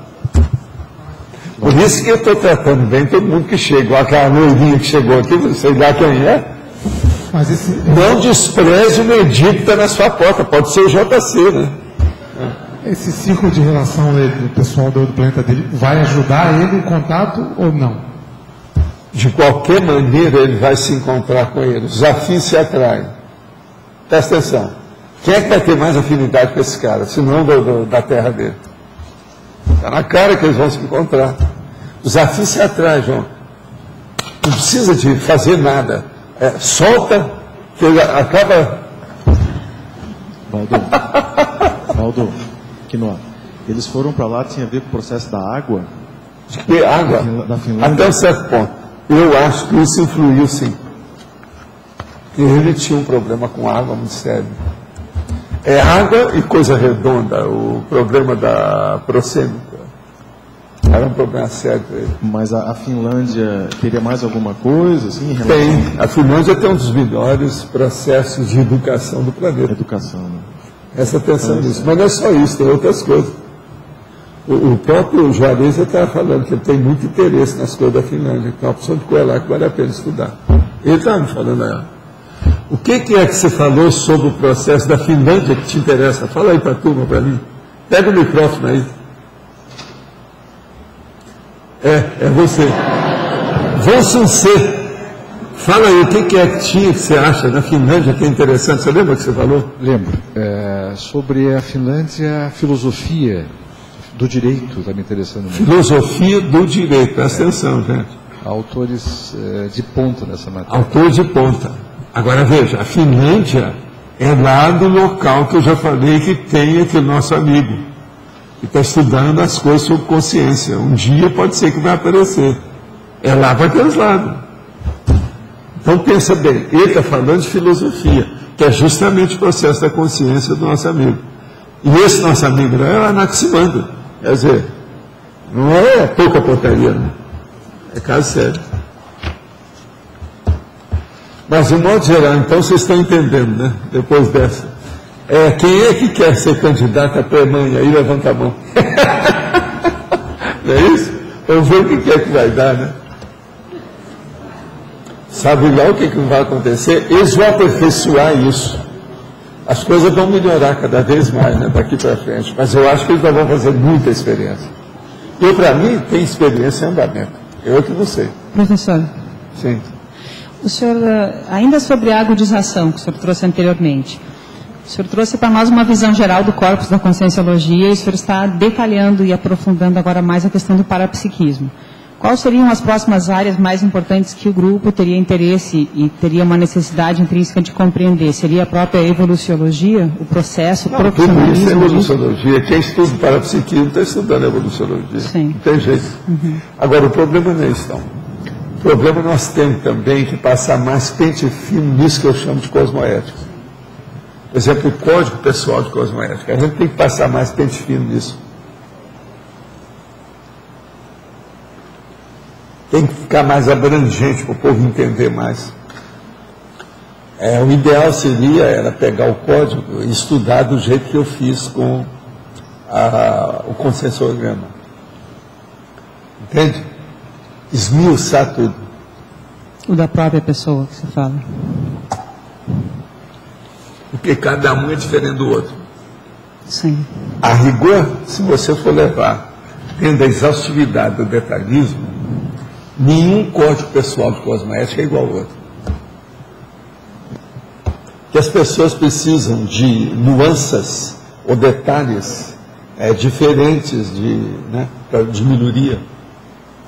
Então, veja, os trafais são diferentes. Quer dizer, a falta de recuperação dos cons magnos é também diferente. Você entendeu? Trafais, cons magnos, tendências. Então, como é que fica? Isso tudo tem que estudar. Agora, a hora que mexe em trafais, você vai mexer em trafores, vai mexer em trafares.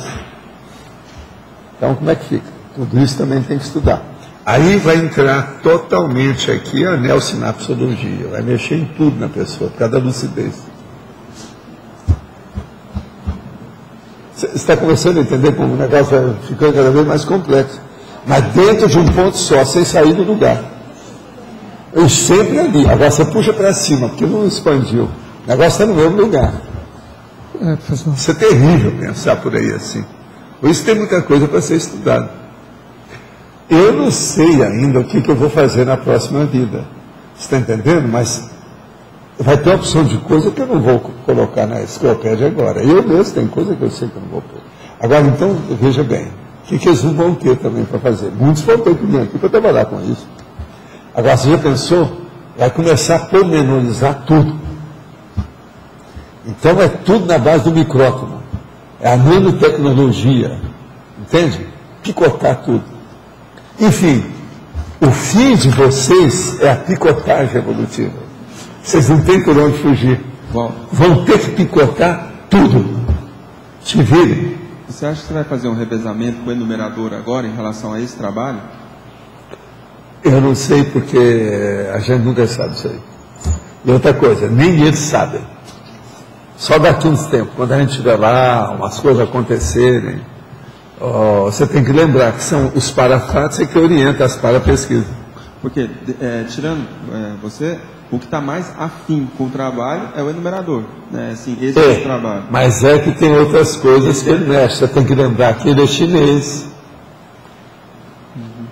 Tem uma opção de coisa nisso. Nós não sabemos amanhã o negócio da China, nem ele, nem eu. Mas, assim, logicamente, ele deve continuar. Precisa saber o que vai dar com esses 16 que foram para lá. As minhas informações, eu escuto o galo cantar, mas às vezes eu não sei aonde. Às vezes eu sei, mas também não entendo o canto do galo. Então, tudo a gente tem que estudar e ver com o tempo. Agora veja, nesse assunto, não tem ninguém hoje que possa falar o que vai acontecer. Nem o enumerador não sabe. Ele já me falou isso. Mas você tem noção, mais ou menos, vai fazer na próxima. E ele não tem noção ainda? Não. Tem coisa que ele ainda está estudando. Por exemplo, o Palmal sabia. Tem casos que às vezes já está tudo marcado. Entende? Eu sabia, por exemplo, que o Palmal ia embora. Eu já sabia, ó. Qual que é a característica assim, desse jogo de cintura, essa diversidade do enumerador? Não, é o problema das pessoas estarem atadas com linkagem umas com as outras e as consciências também. Isso aí nós ignoramos, você não sabe exatamente, então não adianta.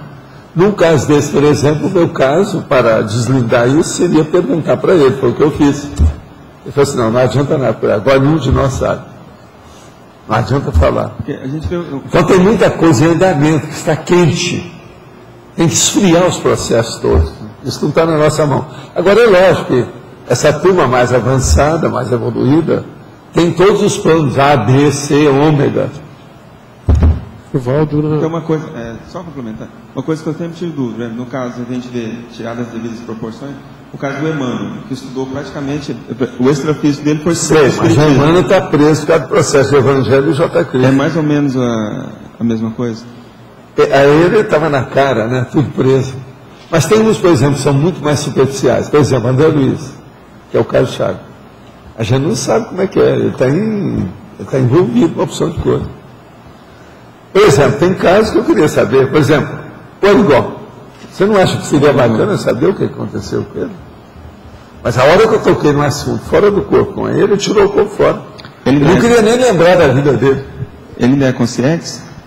Hein? Ele ainda é consciente? Pelo que eu sei, ele ainda é. Está tudo do mesmo jeito. Agora, eu sei porque um dia eu encontrei com ele e com o Chico Xavier fora do corpo. Entendeu? Depois que o Chico morreu. Agora faz uns 3 anos por aí. O que é? A questão do Anaximandro está na Finlândia, pelo que eu entendi, é isso. Ele está lá naquela parte nórdica. Eu não sei bem o lugar, porque o lugar que eu fui tem muita árvore, parece a Finlândia. Tem uma montanha no lugar que ele tem, a casa dele é muito assim. Parece essas casas de filme romântico, bonita, hein?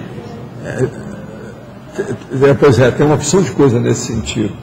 Eu vi um lugar lá que a gente estava até ajudando o povo da família dele.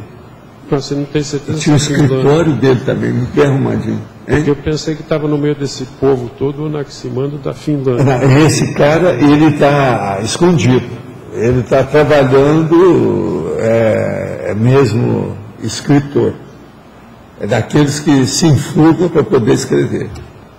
Tem uma mulher que toma conta dele, tem uma turma que mora perto, que eu vi.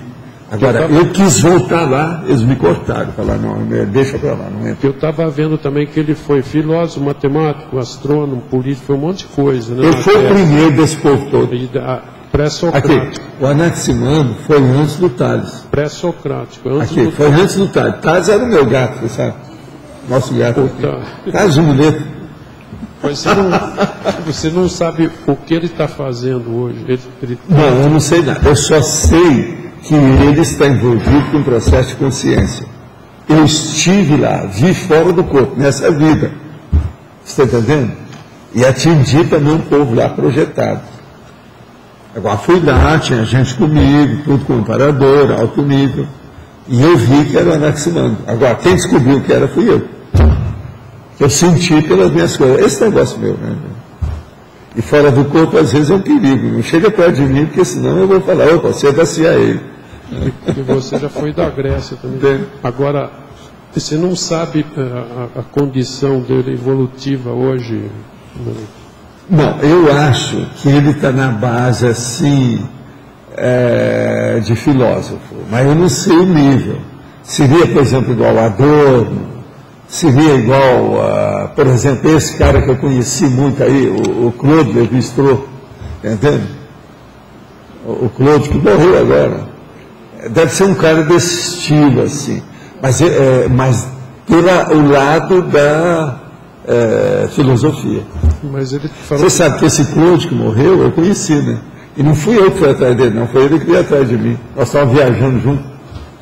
Ele veio conversar, mas eu achava ele problemático. E tinha uma mulher que tomava conta dele o tempo todo. Seu Anaximandro já estava com uma certa idade. Se ele mexe com consciência é porque ele está num nível evolutivo melhor. Não é um simples filósofo. Não, ele mas esse povo também que eu estou falando também está no nível evolutivo melhor. Agora, de qualquer maneira, ele tem uma coisa. Ele tem assistência. Senão a gente não teria ido lá. Então eu acho que o homem é bom. Agora, a gente não sabe, né? Ele está fazendo lá um trabalho. A meu ver, ele deve sair um livro de lá que está falando alguma coisa sobre consciência, sobre ética, e que tem base filosófica, mas também uma coisa mais assim, avançadinha. Pode ser que seja dentro da área da educação, que eu já não sabe como é que é isso. Eu não sei. O Wagner procurou lá. Até agora ele não viu nada parecido de autor novo que falasse sobre o processo que entrasse ou cosmoética, ou consciência, ou filosofia mais séria. Eu não vi nada de novo. Agora minha pergunta... Aquela menina que esteve aqui, eu também pedi para ela para ver isso, para ver se achava algum livro mais avançado, para mandar para mim. Porque se eu ver o negócio, eu vou saber se é ou não. A minha pergunta é a seguinte, independente do Anaximandro, esse pessoal de alto nível, pode ser filósofo, pensador em geral, ou cientista, sei lá, que tem uma cabeça boa. Se eles entrarem no processo, por exemplo, consciencial, eles queimam etapas? Eu imagino. Não, eu acho o seguinte, de qualquer maneira, ele deve apresentar a coisa talvez dentro da área da academia, né, da universidade. Então ele vai ficar ainda bem seguro dentro daquelas coisas ali, para não poder se destacar muito. Mas você precisa de ver o nível que ele vai aparecer com isso. Agora, por exemplo, a minha esperança de pensar nisso é uma só. Você tem uma ideia? Por que é que... Eu vejo uma coisa aí que pode nos ajudar nisso. Você vê alguma coisa, alguma ideia? Você tem alguma ideia? Vocês aí que são mais avançadinhas? O meu negócio é o Estado Mundial. Sei lá se não vai trazer alguma coisa nesse sentido. Já pensando no Estado Mundial? Eu sempre falei isso, pode ser.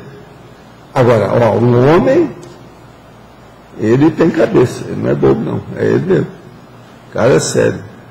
Agora, olha, ele é um cara que se cuidava, quando eu vi, parecia ter assim uns 56 anos, mas não parecia ter essa idade. Veja bem, ele devia ter 56 anos, mas não parecia ter.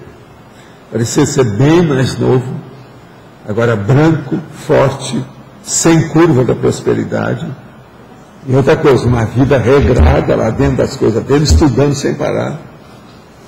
Entende? Uma briga de uma biblioteca no meio do mato. Um negócio muito sério que eu vi. Já faz muitos anos. Eu, para mim, aí a gente nunca sabe, né, se o cara já publicou alguma coisa daquilo que eu estava estudando. Agora eu estava estudando seriamente. Uma outra coisa, algumas das coisas que eu vi, ele estava escrevendo à mão. Quer dizer, ele é desses caras bravos, sério. É do jeito que eu faço, eu também escrevo à mão, né? Antes de muita coisa, às vezes. Então é uma pessoa que está pesquisando muito. Mas faz muito tempo. Se uma pessoa que está pesquisando demais o tempo todo, nem sempre ela tem laptop na mão. O pesquisador mesmo, que não é esse que está estudando, aquilo que eu falo para todo mundo ter, ele às vezes tem que escrever à mão. Eu mesmo escrevo à mão até hoje, depois é que eu passo para o computador. E você ouviu faz pouco tempo? Não, já faz algum tempo. Faz alguns anos. Existia laptop, essas já faz alguns anos. Agora, o ambiente dele era muito bom. Me deu vontade de voltar lá, eles não permitiram, falei, não entra mais nisso, deixa para lá. Vamos ver o que vai dar. Você já pensou se eu voltasse lá e começasse a querer dar umas instruções para ele? Na história lá do que ele está fazendo? Eu acho que o povo ficou com medo, foi disso, porque eu ia acabar bancando um intrusor da história. Olha só. A boca torta, sabe? O cara está acostumado com as coisas, então chega lá. Não, mas não faz isso, olha, Espírito Santo de orelha. Sabe como é que é? O Comendador Ventura, Espírito Santo de orelha. O negócio é sério. Valdo, continuar. Você comentou sobre o Estado Mundial.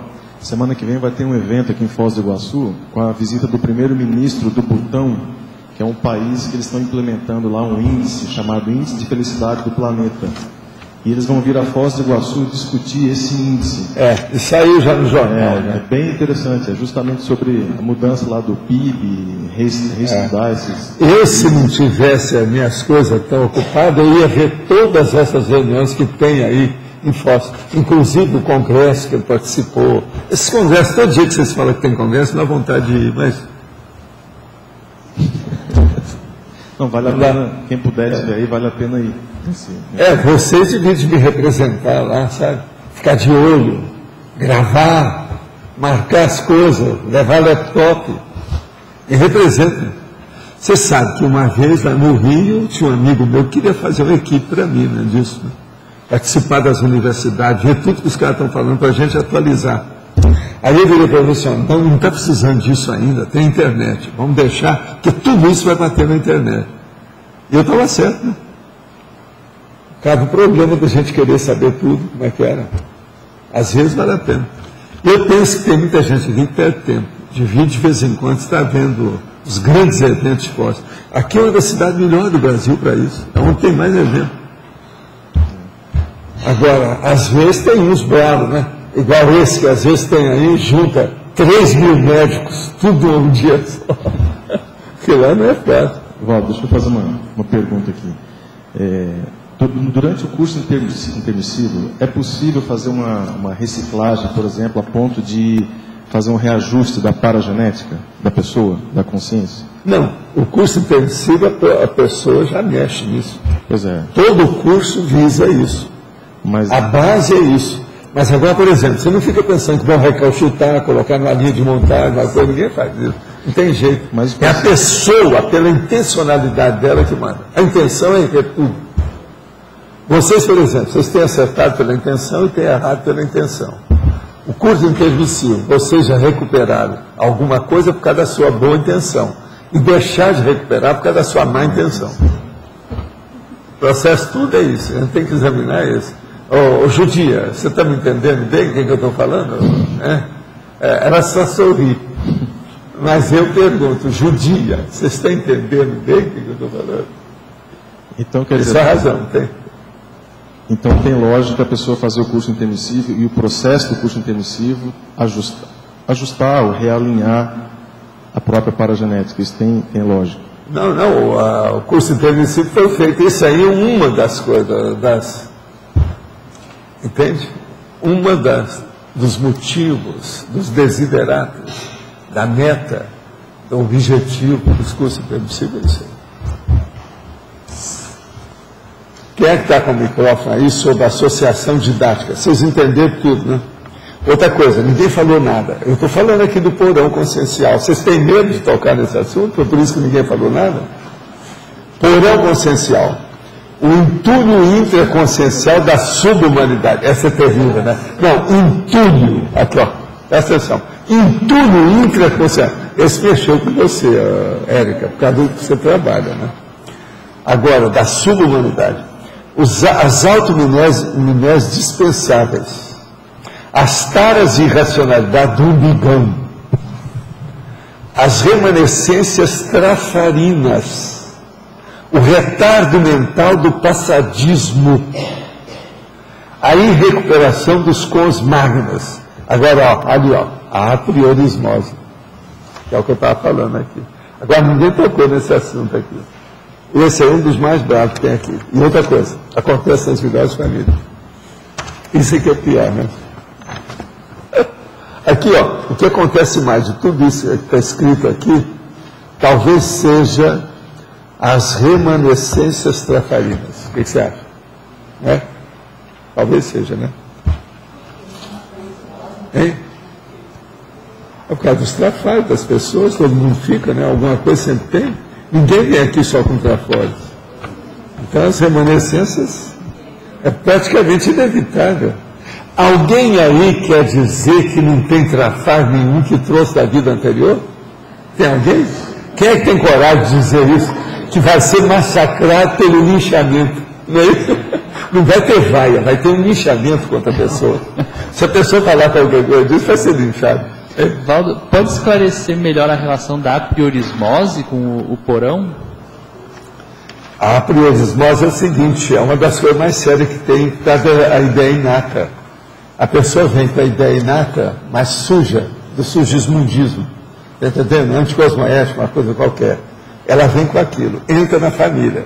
Lá o ambiente, às vezes, o óleo pensene ainda não está muito purificado. Então se adapta bem, se acomoda toda lá dentro daquela mesologia. Com isso, o que acontece? Tudo vem à tona.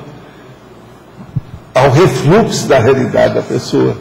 Entende? Dentro do processo do trafarismo. Não tem lógica isso para você? Sim, são as nossas pato-ideias inatas. Isso. Agora, a priorismose é que é a coisa braba. As ideias inatas mais antigas que nós temos são aquelas que mais fortalecem e embasam os nossos apriorismos. Não tem lógica isso?